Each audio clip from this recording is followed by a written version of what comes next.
สั่งที่สุดคันค่อยอยู่ในนั้นคันค่อยกระทืบจีฟันมันให้เละกว่านั้นอีก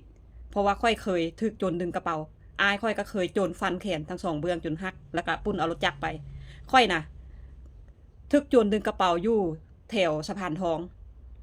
เบิดเงิน80 ล้านกับคำ2 บาทอยู่ในกระเป๋าโทรศัพท์อะไรทำไมทุกอย่างอยู่ในกระเป๋าดึงเอาไปหมดเลยกระแจรถค่อยก็อยู่ในกระเป๋าดึงเอาไปเบิดเลยค่อยจนเป็นบ้าเท่าคู่มือนี้บ่มีไผซอยค่อยได้บ่มีไผที่ตำรวจกินนำจับให้มันตายให้เบิดกระทืบฆ่าให้มันตายเบิดพวกโจรนั้น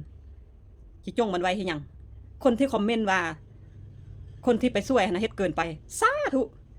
ผู้ที่พร้อมนะพร้อมโจรนะขอให้โจรไปลักงัดเอาเงินมันไปลักดึงกระเป๋ามันไปลักปุ้นเอาของลูกของหลานมันเด้อผู้ใดที่ว่าพร้อมโจรนะ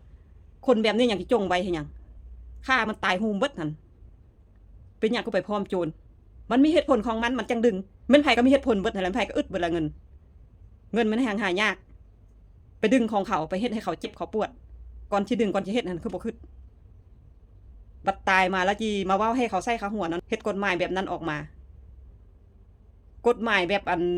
บ่ให้ฆ่าโจรหั่นเฮ็ดออกมาให้หยังสมพอมันจังมีโจรหลายผู้ใดที่เฮ็ดแบบนั้นหั่นแลกค่าแล้วยิงประหารชีวิตให้หมดเป็นหยังให้มันเหลือแต่คนดีๆอยู่ในโลกนี่อยู่ในประเทศนี่จงไว้ให้หยังคนแบบนั้น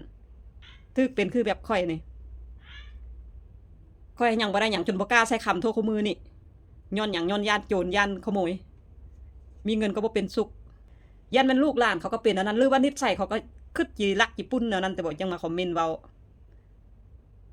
คนละอยากให้ตายเบิดคนละอยากให้ดับศูนย์เบิดว่ามาแล้วมึนขึ้นแหงเรื่องอื่นค่อยบ่เคยเว้าเรื่องนี้ค่อยก็เลยออกมาเว้าเพราะว่าค่อยเคยเจอในตัวค่อยเองยังบ่ได้อันหยังปานนี้ผ่านไปได้8 ปีละ